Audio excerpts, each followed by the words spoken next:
आज हम pericardium membrane को समझेंगे कि किस प्रकार से जो है पेरिकार्डियम मेम्ब्रेन हार्ट को कवर करती है।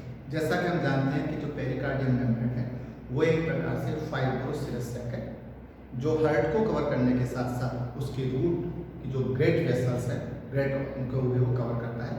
और मुख्य रूप से हम जानते हैं कि पेरिकार्डियम विद हार्ट मिडिल मेडिस्टेनियम के अंदर अवस्थित है। पेरिकार्डियम की दो लेयर्स हैं, बाहर की लेयर फाइब्रस पेरिकार्डियम है, अंदर की लेयर सर्स पेरिकार्डियम है। सर्स पेरिकार्डियम के दो पार्ट हैं, एक पेराइटल लेयर है और एक विसरल लेयर है।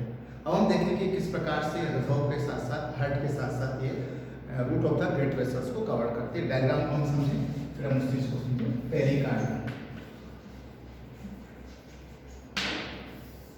देखिए, ये एक संरचना है, एक पार्ट है हार्ट का, और इस पार्ट पर हम देखते हैं कि ये ऑर्टा की ओपनिंग है। नीचे जो यहाँ ये डायफ्राम मसल्स पर इसका बेस पार्ट है, ये डायफ्राम मसल्स है। अब हम देखते हैं कि हार्ट के अंदर जो है कार्डियक मसल्स होती हैं। ये हार्ट की मसल्स है, अंदर जो हम देख रहे हैं जो मायोकार्डियम बनाती है। अब इस डायग्राम को हम देखें, मुख्य रूप से समझें इस डायग्राम को हम कि किस प्रकार से पेरिकार्डियम मेम्ब्रेन, देखिए इसमें देखिए बाहर की जो आउटर लेयर है ये फाइब्रस लेयर है, फाइब्रस पेरिकार्डियम है ये, जो फाइब्रस टिश्यू से बनी हुई है और ये कॉनिकल शेप की होती है। इसके अंदर जो सिरस पेरिकार्डियम जो एक सेकंड प्रकार की होती है, उसकी जो पेराइटल लेयर है वो इसके अंदर अवस्थित होती है। यहाँ हम देखें कि ये जो है ये पेराइटल पेरिकार्डियम है, पेराइटल ये पेरिकार्डियम, पेराइटल पेरिकार्डियम जो है वो सिरस जो पेरिकार्डियम है उसका एक आउटर पार्ट है और ये लगा होता है इस फाइब्रस पेरिकार्डियम के साथ। ये यहाँ लगता है फाइब्रस पेरिकार्डियम के इनर सरफेस। इसके अंदर जो लेयर है वो लेयर है आपकी विसरल पेरिकार्डियम। इन दोनों के बीच में ये कैविटी है, इस कैविटी को बोलते हैं पेरिकार्डियल कैविटी, पेरिकार्डियल कैविटी। जैसा हम जानते हैं इस पेरिकार्डियल कैविटी जो है ये बीच की, इस पेरिकार्डियल कैविटी में जो फ्लूइड भरा रहता है और उस फ्लूइड की सहायता से जो है हार्ट जो है उस फाइब्रोसिस के अंदर वो इजीली मूवमेंट करता है, फ्रीली मूवमेंट ये करता है। अब हम ये देखें कि जो ये बाहर की जो लेयर पेराइटल की वो तो लगी हुई है फाइब्रस के साथ में, विसरल लगी हुई है हार्ट के साथ में। हार्ट के साथ जब लगती है तो स्पेशली ये जो कॉर्नरी जो सर्कस जो है, जो ग्रूव्स जो है, उन ग्रूव्स को ये कवर नहीं करता। इसी प्रकार से नीचे का जो पार्ट है वो डायफ्राम जो मसल्स है, जो सेंट्रल टेंडन से वहाँ पर ये अटैच रहता है। तो ये स्थिति है कि दो जो इसकी लेयर पाई जाती है, फाइब्रस और आपकी सिरस, इसके भी दो पार्ट है, एक पेराइटल है जैसे हमने डायग्राम में देखा था, और एक विसरल है। अब हम देखें कि फाइब्रस पेरिकार्डियम जो है किस प्रकार से हृदय के साथ में अटैच होते हैं। जैसा कि हम जानते हैं कि जो फाइब्रस जो पेरिकार्डियम है वो फाइब्रस टिश्यू से बनी हुई संरचना है और वो मुख्य रूप से जो है कॉनिकल शेप की होती है और वह हार्ट को कवर करने के साथ साथ जो ग्रेट वेसल्स की जो रूट्स हैं उनको भी वो कवर करती है। अब हम ये डायग्राम यहाँ देखें, इस सब समझें। देखिए फाइब्रस पेरिकार्डियम, ये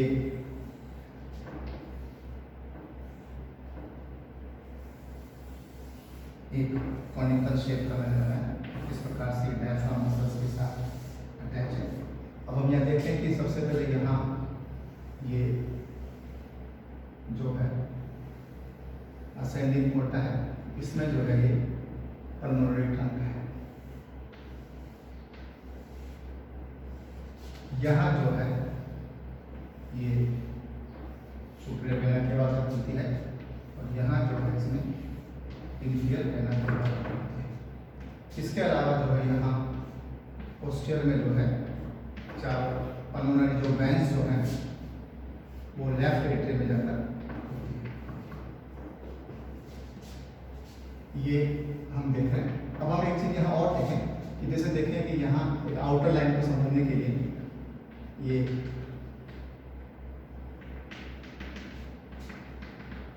एक स्टर्नम को मैंने बनाया है, ये हम स्टर्नम को देख रहे हैं।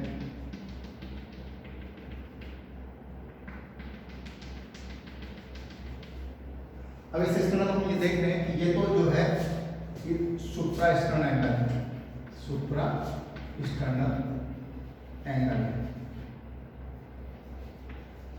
और ये नीचे का जो है वो आपका इंफ्रा स्टर्नल एंगल है। अब देखते हैं कि जो फाइब्रस जो पेरिकार्डियम है इसमें हम देखें तो ये सब जो है पल्मोनरी वेंस जो है उनकी ओपनिंग है, ये पल्मोनरी ट्रंक है, यहाँ पल्मोनरी ट्रंक यहाँ है, ये आर्च ऑफ एओर्टा है, ये सुपीरियर वेना केवा है, ये सुपीरियर वेना केवा है, ये इंफीरियर वेना केवा है। अब हम समझे यहाँ कि फाइब्रस पेरिकार्डियम किस प्रकार का स्ट्रक्चर है और कैसे वो रहता है फाइब्रस पेरिकार्डियम। जैसा इस डायग्राम से हम लोग देख रहे हैं कि फाइब्रस पेरिकार्डियम एक कॉनिकल शेप का है और ये फाइब्रस टिश्यू से बना हुआ है और ये हार्ट को कवर करने के साथ साथ root of the great vessels को भी कवर करता है। इसमें एक अपेक्स पार्ट है, ये अपेक्स पार्ट है इसका। अपेक्स पार्ट जो है वो ब्लंट होता है ऊपर से, और ये स्पेशली जो है जो सुप्रास्टर्नल जो एंगल है वहाँ ये अवस्थित है, इस स्थान के ऊपर ये पाया जाता है, और यहीं से जो है आपकी पल्मोनरी ट्रंक है सामने इसके, और साथ में आर्च ऑफ एओर्टा इसमें दिखाई दे रहा है। इसी प्रकार से इसका जो और इसके जो है इसकी जो भाग जो है वो पीछे जो है यहाँ आपका ऊपर इसके ट्रेकिया है और साथ में इसोफेगस से भी ये भाग अटैच रहता है। इसी प्रकार से ये जो बेस पार्ट है नीचे का जो भाग है ये मुख्य रूप से जो कार्डिक जो डायफ्राम मसल्स है, उस डायफ्राम मसल्स का जो सेंट्रल टेंडन है, ये डायफ्राम मसल्स है, और डायफ्राम मसल्स का जो सेंट्रल टेंडन है ये है सेंट्रल टेंडन, इनके ऊपर ये अटैच रहती है और वहाँ वो इंफ्राकार्डिक वर्सा के साथ से वो सेपरेट होती है। इसी प्रकार से देखें कि फाइब्रस पेरिकार्डियम का जो एंटीरियर सरफेस जो है ये इसका एंटीरियर सरफेस है, जो स्टर्नम जो है स्टर्नम के बॉडी पार्ट के साथ लगा हुआ है, और वहाँ वो है अपर और लोअर पर स्टर्नो पेरिकार्डियम लिगामेंट को बना हुआ है, स्टर्नो पेरिकार्डियम लिगामेंट को बनाता है, जो स्टर्नम के बॉडी पार्ट के साथ अटैच होता है, और इसको हम कार्डिक सिग्मेंट्री बोलते हैं। इसी प्रकार से जो फाइब्रस पेरिकार्डियम का जो पोस्टीरियर सरफेस है वो मुख्य रूप से इसोफेगस वहाँ है, इसोफेगस के साथ वहाँ जो है थोरेसिक ओल्टा डिसेंडिंग ओल्टा जो है तो थोरेसिक ओल्टा का पार्ट है वो उसके पीछे वहाँ अटैच रहता है। और इसके हम दोनों साइड्स की बात करें, राइट और लेफ्ट साइड की, तो राइट और लेफ्ट साइड में जो है वहाँ मेडिसिनल प्लूरा है विद लंग्स के साथ, वो वहाँ रहती है, फ्रंटिक नर्व वहाँ रहती है, और पेरिकार्डिक वेसल्स वहाँ रहती है इसके दोनों राइट और लेफ्ट साइड। तो ये इसका अपेक्स पार्ट हुआ, ये इसका बेस पार्ट है, ये इसका इंटीरियर सरफेस है, इसी प्रकार से पोस्टीरियर सरफेस है, और दोनों राइट साइड। अब रूप से हम समझें कि जो फाइब्रस जो पेरिकार्डियम है वो मुख्य रूप से अगेंस्ट जो सडन जो और फीलिंग्स जो होती है उससे इस हर्ट को ये बचाने का कार्य करता है। तो इस प्रकार से ये फाइब्रस पेरिकार्डियम हुआ। अब इसी प्रकार से हम समझें कि जो सिरस जो पेरिकार्डियम है वह डबल लेयर है जो इधर मेरिथोनियम लेयर से बनी हुई है। उसमें आउटर जो लेयर है वो पेराइटल पेरिकार्डियम की है, और पेराइटल जो पेरिकार्डियम जो आउटर लेयर है वह फाइब्रस पेरिकार्डियम जो है उसके इनर सरफेस के साथ में अटैच होता है। दूसरा है आपका सिरस पेरिकार्डियम, इसको हम इस तरह से यहाँ समझ सकते हैं कि सिरस पेरिकार्डियम, सिरस पेरिकार्डियम देखिए दो लेयर इसकी है। नंबर 1 है इसकी पेराइटल लेयर, और दूसरी इसकी है आपकी विसरल लेयर। अब इसमें हम देखें कि जो इसकी पेराइटल लेयर है, वह पेराइटल जो लेयर है वह जो है फाइब्रस जो पेरिकार्डियम है, ये बाहर जो फाइब्रस जो पेरिकार्डियम है, इस फाइब्रस जो पेरिकार्डियम के इनर सरफेस के साथ लगी हुई है। इसी प्रकार से जो विसरल जो पेरिकार्डियम की लेयर है वह हार्ट की जो आउटर सरफेस है उस आउटर सरफेस के साथ लगी हुई है, लेकिन वहां वह जो है जो कार्डिक जो कॉर्नरी जो सर्कस जो है जो ग्रुप्स जो है उनको वो कवर नहीं करते हैं। और इसी प्रकार से ये जो है बाद में एपिकार्डियम को भी बनाती है, एपिकार्डियम लेयर को भी बनाती है। अब पेराइटल लेयर और जो विसरल लेयर है उन दोनों के बीच में जो स्पेस जो है उस स्पेस को बोलते हैं पेरिकार्डियल कैविटी, जिसमें पेरिकार्डियल फ्लूइड बना रहता है और उस फ्लूइड की सहायता से जो हार्ट जो है वो इजीली फ्रीली लोज में मूवमेंट करता है। अब हम देखें कि जो ये स्ट्रेस पेरिकार्डियम है, उस स्ट्रेस पेरिकार्डियम में जो मुख्य रूप से जो विसरल जो लेयर है, उस विसरल लेयर जब हार्ट के साथ लगती है, हार्ट के साथ लगने के साथ साथ वो जो ग्रेट वेसल्स की रूट को कवर करती है, तो वहां पर वो एक साइनस पेरिकार्डियम बनाती है। वो किस प्रकार से बनता है उसको हम बताते हैं कि पेरिकार्डियम के साथ वहां एक साइनस पेरिकार्डियम भी बनता है। उसकी स्थिति को हम देखते हैं। इस डायग्राम में आप देखें कि ऐसा देखिए, ये एक हार्ट का डायग्राम है, ठीक है। अब हम देखें कि जब विसरल जो लेयर है पेरिकार्डियम की, विसरल लेयर जो हार्ट को कवर करने के साथ साथ जब root of the great vessels को कवर करती है, तब वह क्या करती है कि वहां दो प्रकार की ट्यूब बनाती है। एक होती है आर्टियल ट्यूब, साइनस पेरिकार्डियम,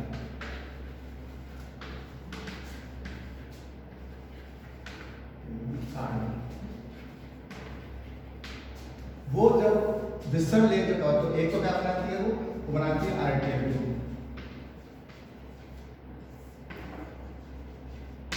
और दूसरा वो क्या बनाती है, वेनस ट्यूब बनाती है। जब वह visceral pericardium root of the great vessel को कवर करती है, तो आर्टियल ट्यूब में क्या करती है कि वो असेंडिंग होता है, और जो पल्मोनरी जो ट्रंक है उन दोनों को कवर करते समय एक वो आर्टियल ट्यूब बनाती है। यह है आपकी आर्टियल ट्यूब। इसी प्रकार से वह जब सुपीरियर वेना के बाद इंफीरियर वेना के बाद, जैसे मान लीजिए सुपीरियर वेना के बाद की ओपनिंग है, ये इंफीरियर वेना के बाद की ओपनिंग है, दोनों राइट एट्रियम में होती है। और इसी प्रकार से जो लेफ्ट एट्रियम है वहाँ चारों पल्मोनरी वेन्स हैं, उन सब के रूट को जो कवर करती है, तो कवर करते समय वह एक वेनस ट्यूब को तैयार करती है। अब क्या होता है, इन दोनों ट्यूब के तैयार करने से वहां दो प्रकार के साइनस बनते हैं। ये जो स्थिति डायग्राम में देख रहे हैं इसको बोलते हैं transverse sinus, transverse sinus. Transverse sinus जो है वो आर्टियल ट्यूब और वेनस ट्यूब के मिलने से बनता है, जिसके एंटीरियर में तो असेंडिंग ओर्टा है, ये असेंडिंग ओर्टा की ओपनिंग है, और ये जो है पल्मोनरी ट्रंक है। इसके एंटीरियर में जो है वह असेंडिंग ओर्टा और पल्मोनरी ट्रंक है, जिसके ये ऊपर की ओर रहता है, और ये जो है दोनों जो वेनस ट्यूब है उनके वेनस ट्यूब के ये बीच में बनती है। इसी प्रकार से जो ऑब्लिक साइनस जो है, ऑब्लिक साइनस जो एक नैरो वेव है बिहाइंड द हार्ट, जो हार्ट के पीछे रहता है, ये है ऑब्लिक साइनस।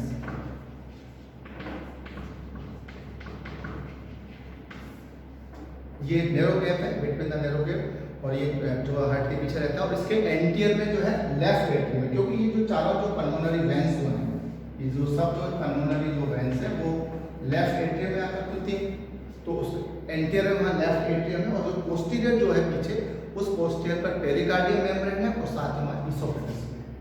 तो इस ऑब्लिक साइनस के एंटीरियर में लेफ्ट एट्रियम से कवर्ड है, और पोस्टीरियरली ये जो है वो इसोफेगस से और वहाँ पैरेटल से, और दोनों साइड्स में देखें, दोनों साइड्स में जो है ये राइट और लेफ्ट जो पेरिकार्डियम का रिफ्लेक्ट जो पार्ट है उससे बाउंड रहता है, लेकिन लेफ्ट की ओर जो है वो पेरिकार्डियल कैविटी के साथ ही कनेक्ट होता है।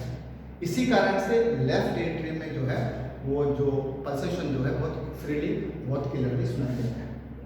इसी प्रकार से जो ट्रांसवर्स साइनस जो था, जो आर्टियल और वेनस ट्यूब के बीच में था, ये जो ट्रांसवर्स शेप में रहता है, जो आगे की ओर या असेंडिंग ओर था परमोटम से था, ये भी जो दोनों साइड्स में, ये भी जो है दोनों साइड्स में जो पेरिकार्डियल जो कैविटी है, उस पेरिकार्डियल कैविटी के साथ ये कनेक्ट होता है। इस प्रकार से इसकी स्थिति, तो जो यहाँ जो विसरल जो पेरिकार्डियम है वो है हार्ट की आर्टियल वेनस ट्यूब को बनाते समय जो है इस प्रकार से दो साइनस का भी निर्माण करते हैं। अब हम देखें कि जो पेरिकार्डियम की ब्लड सप्लाई और नर्व सप्लाई जो है किस प्रकार से है, इन दोनों को हम एक चार्ट के साथ समझते हैं तो इसको हम आसानी से समझ पाएंगे। लेकिन सबसे पहले हम देखें उसकी ब्लड सप्लाई और बाद में देखें उसकी नर्व सप्लाई। देखिए जैसा कि पहले है ब्लड सप्लाई है ना, और इधर है आपकी नर्व सप्लाई।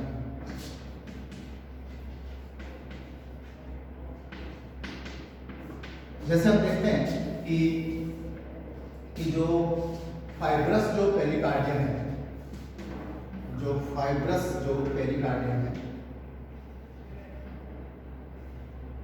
कार्डियम जो है, और प्लस जो पेराइटल लेयर है सिरस पेरिकार्डियम की, इनकी दोनों को जो ब्लड है मुख्य रूप से वो मिलता है इंटरनल थोरेसिक आर्टरी और साथ में मस्कुलोफ्रेनिक आर्टरी, मस्कुलोफ्रेनिक आर्टरी। और इसके अलावा जो डिसेंडिंग जो ओर्टा है उससे वहाँ पेरिकार्डियल वेसल्स भी निकलती हैं, पेरिकार्डियल आर्टरी निकलती हैं, उनके द्वारा भी ब्लड को मिलता है।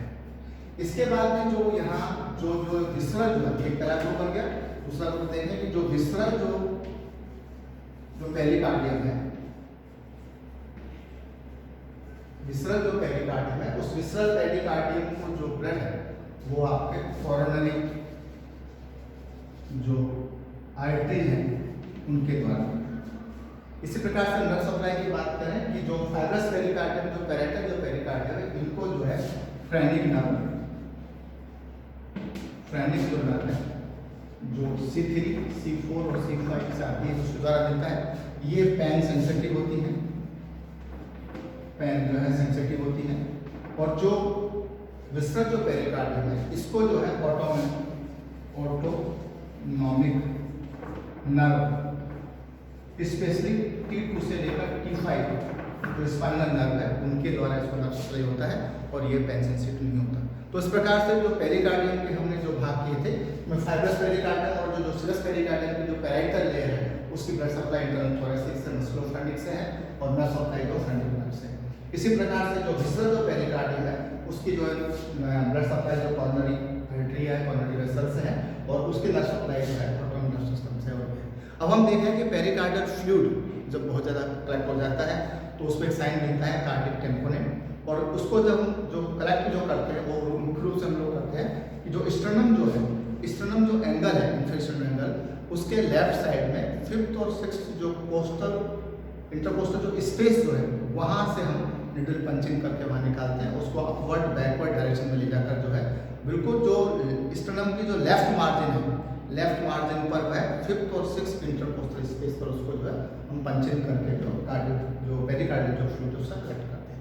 तो इस प्रकार से हम देखते हैं कि पेरिकार्डियम जो है हृदय को प्रोटेक्ट करती है अगेंस्ट सडनली ओवरफ्लो, सडनली जो इमोशनल ओवरफ्लो करती है, और साथ के साथ जो है उसको फ्रीली मूवमेंट करने में वो सहायता करती है। और यह जो है हार्ट के साथ मिडिल स्टेडियम में अवस्थित है।